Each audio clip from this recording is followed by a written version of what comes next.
بات یہ ہے کہ میری ویڈیوز کی روشنی میں یہ جو ہے وہ قوم لوط والا عمل حرام نہیں ہے، بلکہ صحیح الاسناد احادیث کی روشنی میں حرام ہے. جی جامعہ ترمذی میں ابو داؤد میں حدیث ہے کہ جو قوم لوط کا سا عمل کرے جی وہ لعنتی ہے. اور نبی صلی اللہ علیہ وآلہ وسلم نے فرمایا اللہ تعالیٰ حق کہنے سے نہیں شرماتا. جامعہ ترمذی میں ابو داؤد میں اللہ تعالیٰ منع کرتا ہے کہ تم اپنی بیویوں کے ساتھ قوم لوط والا عمل کرو.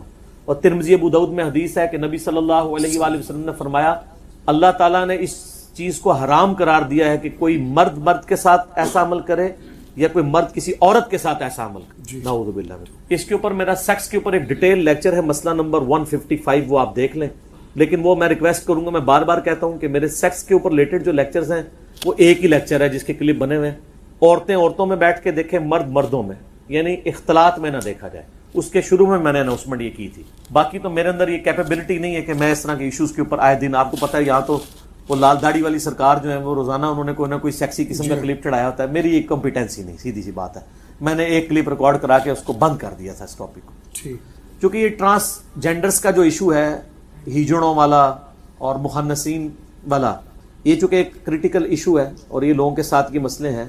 ایسے جو شخص ہے اس کو سب سے پہلے میڈیکلی اپنا علاج کروانا چاہیے، چیک کرنا چاہیے کہ کہیں ہیجڑا تو نہیں ہے. اور یہ ہیجڑا ہونا کوئی عیب نہیں ہے، اللہ تعالیٰ نے یہ نہیں پیدا کیا ہے، اس طرح لوگوں کو بنایا ہے. اس کے اوپر میرا خیال ہے کوئی عیب والا معاملہ نہیں ہے، کوئی اس کے اوپر کسی کو آر نہیں دلانی چاہیے. اور نہ اس حوالے سے اگر کسی کو اللہ تعالیٰ نے اس آزمائش میں ڈال دیا ہے آپ اس کے اوپر کوئی اس طرح کے کامنٹس پاس کریں. جو مخنث ہیں جی ان کے بارے میں آپ کو احادیث مل جائیں گی. ابو داؤد کے اندر ایک حدیث موجود ہے کہ نبی صلی اللہ علیہ وآلہ وسلم نے ایک ہجڑے کی آپ کو شکایت کی گئی کہ اس نے ہاتھ اور پاؤں میں مہندی لگائی، یعنی عورتوں کی مشابہت اختیار کی، تو آپ نے اس کو مدینہ شریف سے باہر نکال دیا. لیکن یہ روایت اصول محدثین پہ ضعیف ہے. البتہ اس کو سپورٹیو ایک حدیث ہے جو بخاری اور مسلم دونوں میں موجود ہے. ام سلمہ سلام اللہ علیہا ام المومنین ہے، نبی علیہ السلام ان کے پاس آئے تو وہاں پہ ایک ہیجڑا بیٹھا ہوا تھا. مخنث کہتے ہیں عربی میں ہیجڑے کو، تیسری مخلوق بھی ہم کہہ دیتے ہیں، پنجابی میں خسرا بھی کہہ دیتے ہیں اور ٹرانسجینڈر کہہ دیتے ہیں انگلش کے اندر. تو وہ وہاں پہ بیٹھا ہوا ام سلمہ کا جو بھائی تھا یعنی نبی علیہ السلام کا سالہ، وہ اس سے گفتگو کر رہا تھا کہ یہ عنقریب اللہ تعالیٰ طائف میں جب مسلمانوں کو فتح دے گا تو وہاں میں تمہیں ایک عورت دکھاؤں گی، جب وہ جاتی ہے تو اس کو 4 بل پڑتے ہیں پیٹ پہ اور جب آتی ہے تو 8 بل پڑتے ہیں. یعنی وہ اس کی، عرب کے لوگ موٹی عورتوں کو پسند کرتے ہیں تو وہ اس کے موٹاپے کی تعریف کر. تو نبی علیہ السلام نے یہ بات سن لی، آپ صلی اللہ علیہ وسلم نے اس ہجڑے کو اٹھایا اور ام سلمہ سے کہا یہ مخنث تمہارے پاس نہ آیا کریں. اس طرح کے مخنث جو عورتوں کی اس طرح کی باتیں بیان کرتے ہیں. ویسے ایک ہجڑے کا اور عورت کا پردہ کوئی نہیں ہے، اس کے اندر تو عورتوں کے لیے اٹریکشن ہی کوئی نہیں ہوتی. لیکن اس طرح کے ہجڑے جو، میں اس پہ بات کر رہا ہوں، ڈسکشن کرتے ہیں، اس طرح کی جو چیزیں ہیں نا جی، وہ یعنی جو اس قسم کے ہجڑے ہیں ان کو تو عورتوں کے پاس بیٹھنے کی مخنثین کو اجازت نہیں جی. باقی جس طرح یہ کہہ رہے ہیں نا وہ لوگوں کے ایشوز بھی ہوتے ہیں، اس طرح کے لوگوں نے آپریشن کروائے ہوتے ہیں، بعض لوگوں نے کمائی کا ذریعہ بنانے کے لیے بھی بنے ہوئے ہیں، وہ ایک علیحدہ بات ہے، ہم اس کو فی الحال ڈسکس. اچھا ٹھیک ہے.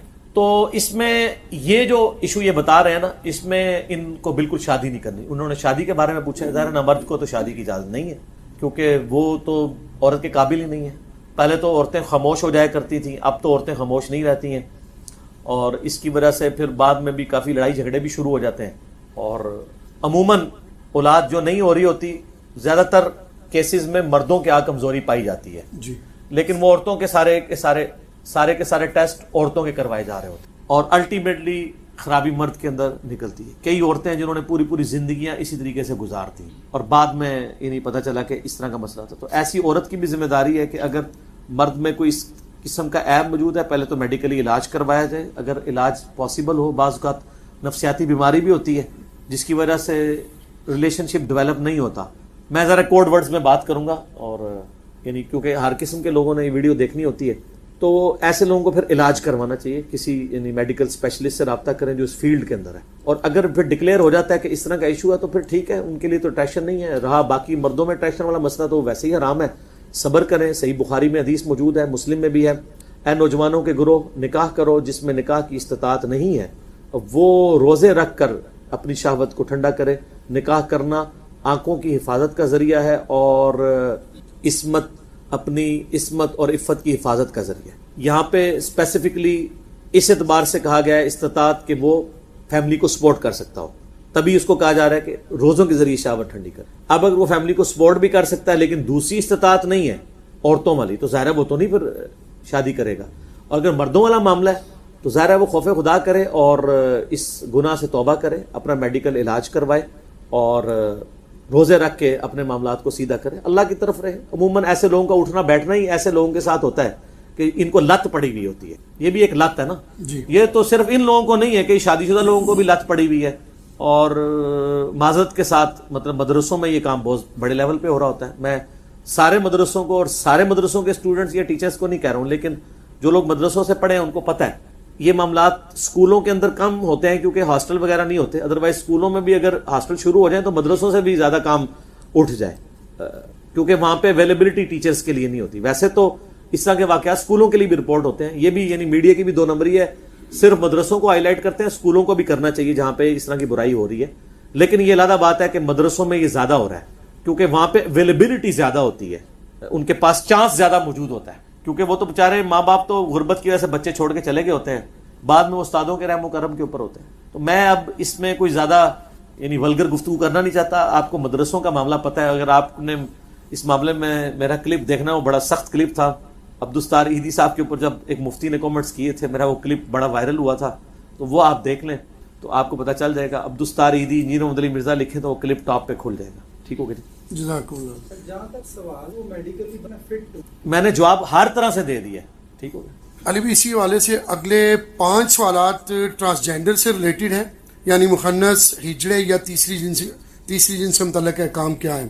ان میں پہلا سوال ہے, ٹرانسجینڈر یعنی ہجڑا ہونا کیا معاشرتی مسئلہ ہے یا کہ بایولوجیکل مسئلہ ہے؟ بایولوجیکل تو ہے, یہ تو چیز اسٹیبلش ہے, اس میں کوئی شک نہیں ہے جی. لیکن انڈیا, پاکستان, بنگلہ دیش میں بالخصوص یہ معاشرتی مسئلہ بن چکا ہے کیونکہ لوگوں نے سورس آف انکم اس کو بنا لی. یعنی ہم بھی, آپ بھی جانتے ہیں, ہمارے اپنے معاشرے میں کئی ایسے لوگ ہیں جو بالکل نارمل تھے, انہوں نے ہجڑا بن کے کمائی کا ذریعہ, پھر یہاں پہ لوگ آپریشن بھی کروا کے خود اڈاپٹ کر لیتے ہیں, تو یہ تو حرام ہے. قرآن حکیم میں واضح ہے, سورہ نساء کی آیت نمبر 119 میں, وَلَآمُرَنَّهُمْ فَلَيُغَيِّرُنَّ خَلْقَ اللَّهِ, میں ضرور تیری مخلوق کو ابھاروں گا کہ تیری بنائی ہوئی تخلیق کو بدلیں گے. جی. تو یہ تخلیق کو بدلنا ہے کہ اللہ نے کسی کو مرد بنایا اور وہ اپنا آپریشن کروا کے عورت بن جاتا ہے, یا اپنی وہ والی ساری چیزیں ختم کروا دیتا ہے. یہ تو بخاری مسلم دونوں میں حدیث ہے. صحابہ کرام نے نبی اسلام سے اجازت مانگی تھی کہ ہم اپنے آپ کو خصی کرنا چاہتے ہیں, یعنی اپنی یہ مردانہ قوت کو ختم کروانا چاہتے ہیں آپریشن کے ذریعے.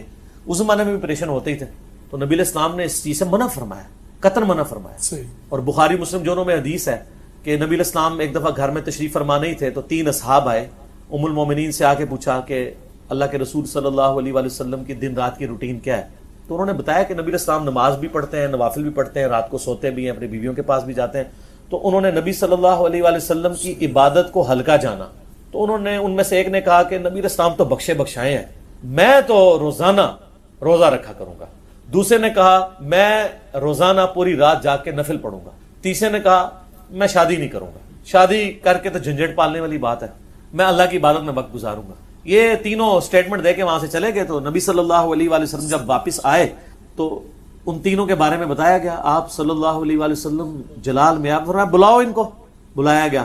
آپ فرمایا اللہ کی قسم میں تم سے زیادہ اللہ کا تقوی رکھتا ہوں. بے شک. یعنی تقوی کی نشانی یہ کام نہیں ہے. جی ہاں. یہ لادہ بات ہے کہ آپ کہتے ہیں کہ بزرگ نے 40 سال تک عشاء سے فجر پڑھی. یہ متقی ہونا نہیں ہے, یہ سرکس ہے. آپ علیہ السلام نے فرمایا کہ میں رات کو سوتا بھی ہوں, جاگتا بھی ہوں, اپنی بیویوں کے پاس بھی جاتا ہوں, میں نفلی روزے رکھتا بھی ہوں, چھوڑ بھی دیتا ہوں, اور نکاح تو میری سنت ہے. جس نے میری سنت سے اعراض کیا اس کا مجھ سے کوئی تعلق نہیں ہے. جو آپ کے نکاح پڑھاتے وقت حدیث پڑھی جاتی ہے, نکاح سنتی فمن رغب عن سنتی فلیس منی, اس کو سپورٹیو ایک اور حدیث ہے بخاری مسلم میں, عبداللہ بن عمر بن عاص کی جب شادی ہوئی تو ان کی بیوی کی شکایت نبی صلی اللہ علیہ وآلہ وسلم تک پہنچی کہ یہ پوری رات نفل پڑھتا ہے, بیوی کو ٹائم نہیں دیتا. آپ صلی اللہ علیہ وآلہ وسلم نے بلا کر سیدنا عبداللہ بن عمر بن عاص کو ڈانٹا اور فرمایا عبداللہ اگر روزانہ رات کو جاگے گا تو آنکھیں اندھی ہو جائیں گی تیری. آپ کے بزرگ کہتے ہیں جی وہ ابو بکر شبلی جو تھے جنید بغدادی کے خلیفہ کے مرشد, وہ سری سکتی کے تھے نا مرید, آگے ابو بکر شبلی اور جنید بغدادی, وہ کہتے ہیں نہیں روزانہ وہ نا آنکھوں میں نمک کا سرما لگایا کرتے تھے حتیٰ کہ ان کی آنکھوں کی نیند ہی آنکھیں ڈر گیا ہونی ہے, نیند کی تو جانی ہے. اور کہتے ہیں سبحان اللہ.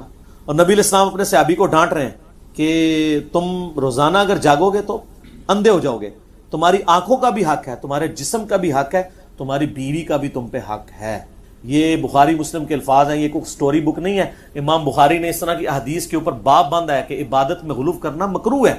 آپ کہتے ہیں عشاء کے وضو سے فجر کی نماز پڑھنا, پوری رات جاگنا, یہ کرتب ہے اور کرامت ہے, اور نبی علیہ السلام اسے مکروہ گردان رہے ہیں, اس سے منع فرما رہے ہیں. اولیاء اللہ وہ نہیں ہوگا جو نبی علیہ السلام کے طریقے سے ہٹ کے. پھر آپ فرمایا تم روزانہ روزہ کیوں رکھتے ہو؟ اللہ کو روزانہ روزہ رکھنے والا تو ایسا ہے گویا اس نے روزہ رکھا ہی نہیں. بخاری مسلم کے الفاظ ہیں, اگر تم نے روزے رکھنے ہی ہے نا تو عبداللہ داؤدی روزے رکھا کرو, ایک دن روزہ رکھا کرو, ایک دن چھوڑ دیا کرو, مہینے میں 3 روزے رکھ دیا کرو. ان کا نہیں یا رسول اللہ 3 روزے نہیں, میں زیادہ استطاعت رکھتا ہوں. الٹیمیٹلی آپ فرمایا چل ایک دن رکھا کر, ایک دن چھوڑ دیا. جب وہ بوڑھے ہو گئے نا, بخاری مسلم میں الفاظ ہیں, وہ کہتے ہیں مجھے اب یاد آ رہا ہے میں 3 پہ اکتفا کر لیتا, کیونکہ بخاری مسلم میں حدیث ہے جو مہینے میں 3 روزے رکھتا ہے وہ گویا ایسا ہے جیسے ہمیشہ روزے رکھنے والا ہے. اور اس سے بھی آسان طریقہ صحیح مسلم میں, جو رمضان کے روزے رکھے اس کے بعد 6 روزے شوال کے رکھ لے, چاہے کنزیکٹو ساتھ رکھے چاہے پورے مہینے میں سکیٹرڈ کر کے رکھے, اور یہ بھی ضروری نہیں کہ ایک فوراً بعد رکھے اور باقی بعد میں رکھ لے, نہیں, جب مرضی رکھے, تو اس سے گویا ایسا ثواب ملے گا کہ ہمیشہ روزہ رکھنے والا ہے, کیونکہ پوری زندگی وہ عمل کرتا رہے. تو یہ آسانیاں دین کے اندر دی گئی ہیں. اس طرح کے معاملات کر کے اور ایسے طریقے کرنا, یہ لوگ معاشرتی مسئلہ, بایولوجیکل سے زیادہ معاشرتی مسئلہ ہے. باقی یہ چیز ظاہر ہے میڈیکلی اسٹیبلش ہے کہ ایسے لوگ ہوتے ہیں, لیکن یہ ایسے لوگ بہت کم ہوتے ہیں. اس لیے قرآن و سنت میں آپ کو ایز سچ ان کے احکامات نہیں ملیں گے جی, کیونکہ یہ 0.00001% بھی نہیں ہے انسانیت کا. زیادہ تر اڈاپٹیڈ لوگ ہیں جنہوں نے یہ ساری چیزیں اڈاپٹ کی ہوئی ہیں. باقی جو اس طرح کے ایشوز ہیں تو پھر وہ دیکھا جائے گا. ان میں بھی یعنی 2 ٹائپس ہوتی ہیں, جو واقعی اوریجنل ہجڑے یا مخنث عربی میں کہتے ہیں یا ٹرانسجینڈر ہیں. جو اوریجنل والے ہوں گے نا, وہ ان میں بھی پھر ڈویژن ہوتی ہے, کچھ مردوں کے زیادہ قریب ہوتے ہیں, کچھ عورتوں کے زیادہ ہوتے ہیں. تو اس اعتبار سے پھر ان کے احکامات دیکھے جائیں. ٹھیک ہے, جزاک اللہ. اسی زمانے اگلا سوال علی بھی آ رہا ہے, ٹرانسجینڈر یعنی ہجڑا کی کتنی اقسام ہیں اور اس کا فیصلہ کون کرے گا؟ ہاں, اس کا فیصلہ ڈاکٹر کرے گا, علماء سے نہیں کروانا آپ نے, کیونکہ علماء کا جو چیک کرنے کا طریقہ ہے وہ بہت خطرناک ہوگا, وہ آپ نہیں متحمل اس کے ہو سکتے. تو آپ یہ چونکہ فیلڈ ہی ڈاکٹروں کی ہے, جیسے گاندھی صاحب نے کہا تھا کہ چاند دیکھنے کا کام مولویوں کا ہی نہیں. وہ تو مطلب جو لوگ یہ انسٹرومنٹس یوز کر سکتے ہیں, محکمہ موسمیات سے تعلق رکھتے ہیں, ان لوگوں کا کام ہے. ہاں, علماء مطلب ان کو شرعی مسئلہ ضرور بتائیں گے, باقی ایکسپرٹیز تو ان کی ہیں. اور میرا ایک معصومانہ سوال ہے کہ آپ کے جب مریض بیمار ہوتے ہیں آپ تو اٹھا کے بزرگوں کے پاس لے جاتے ہیں, بزرگ جب بیمار ہوتے ہیں ان کو آپ آغان لے جاتے ہیں, ان کو بھی اٹھا کے کسی مزار پہ لے جایا کریں نا. جی, کتنے بزرگوں کے پیشاب بند ہوتے ہیں یا ان کے گردے فیل ہوتے ہیں تو ڈائلسس پہ وہ شفا انٹرنیشنل میں اور آغا خان میں لگے ہوتے ہیں. آپ کے جب ڈائلسس پہ آتے ہیں آپ جا کے قبروں کی مٹی چٹوا رہے ہوتے ہیں. کتنی بڑی 2 نمبری ہے ان کی. ان کو کیوں نہیں قبروں کی مٹی چٹواتے, ان کو کیوں ہاسپٹلس میں داخل کرواتے ہیں؟ اسی کہ اس وقت یہ صحیح بات کر رہے ہوتے ہیں کہ بھئی یہ فیلڈ ہے ڈاکٹروں کی, ڈاکٹروں کے پاس جا کے علاج کرائیں گے. نبی علیہ السلام بخاری مسلم میں کتنی حدیث ہیں, صحابہ کرام کو جب بیماریاں ہوتی تھی تو طبیبوں کے پاس بھیجتے تھے, جس کی فیلڈ ہے. یہاں ان کی یہ فیلڈ ہی نہیں ہے, یہ ڈاکٹر فیصلہ کرے گا. بلکہ ڈاکٹرز کا بھی پینل ہونا چاہیے جو مطلب ان بائزڈ ہو کے فیصلہ کرے. جی, نبی صلی اللہ علیہ وسلم نے تو کلیئر کٹ جو ایکسپرٹس ہیں نا ان کی طرف جانے کا حکم دیا. قرآن میں ہے فَاسْأَلُوا أَهْلَ الذِّكْرِ إِن كُنتُمْ لَا تَعْلَمُونَ, اگر تمہیں علم نہیں ہے تو اہل علم سے پوچھو, اہل ذکر سے. جو فیلڈ ہے, جیولوجی کی بات ہے جیولوجسٹ بتائے گا, اسٹرونومی کی بات ہے اسٹرونومی کی فیلڈ کا اسٹرونومر بتائے گا, اسی طریقے سے ایمبریولوجی کی فیلڈ کا تعلق ہے وہ گائنی کا ڈاکٹر بتائے گا. اور نبی علیہ السلام کتنے منصف مزاج ہیں. صحیح مسلم میں اوپر تلے 4 حدیث ہیں. آپ صلی اللہ علیہ وآلہ وسلم ایک جگہ سے گزرے, وہاں پہ لوگ گرافٹنگ کر رہے تھے, پیوند کاری. آپ نے فرمایا اگر یہ پیوند کاری نہ کرو کھجوروں کی تو کیا ہے؟ تو ان کا یا رسول اللہ اس کی فصل زیادہ ہوتی ہے. آپ فرمایا اگر نہ کرو تو کیا ہے؟ بس اتنا کہہ کے چلے گئے. آپ نے کوئی مشورہ نہیں دیا کہ ضرور کرو یا نہ کرو. انہوں نے اس سال وہ گرافٹنگ نہیں کی, ان کی فصل کم ہو گئی. وہ شکایت لے کے نبی علیہ السلام کے پاس آ گئے, کہا یا رسول اللہ ہم نے اس دفعہ پیوند کاری نہیں کی ہے تو فصل کم ہوئی ہے. تو آپ علیہ السلام فرمایا میں نے تمہیں منع تو نہیں کیا تھا, یہ میرا ایک مشورہ تھا دنیاوی طور پہ. اور آپ علیہ السلام نے ساتھ ارشاد فرمایا اگر میں کوئی بات اللہ کے ریفرنس سے تمہیں دین کی بتاؤں وہ ماننا تم پہ واجب ہے. اگر میں اپنے دنیاوی ایکسپیرینس سے تمہیں کوئی تمہارے دنیاوی معاملات میں بات بتاؤں تو انتم اعلم بامر دنیاکم, تم دنیا کے کاموں کو مجھ سے بہتر سمجھتے ہو. ظاہر ہے نبی علیہ السلام کی وہ فیلڈ نہیں ہے. جی, نبی صلی اللہ علیہ وسلم ہمیں ایٹم بم بنانے کا فارمولہ تو نہیں دیں گے. آپ کی جو فیلڈ تھی اس طرح کی ایکسپرٹیز تھی بھیڑ بکریاں چرانا, وہ تو ٹھیک ہے, لیکن عرب کے لوگوں سے اگر یہ پوچھا جائے کہ بھینس کی عادتیں کیا ہیں, وہ تو آپ کو سیابی بھی نہیں بتا سکے گا, کیونکہ وہاں کا جانور تو گائے ہے. گائے اور بھینس کے نخرے ہی ڈفرنٹ ہے. بھینس تو بڑا لاڈلا جانور ہے, تو چھوٹی چھوٹی بات پہ بیمار ہو جاتا ہے. گائے ٹف ہے, ٹھیک ہے. تو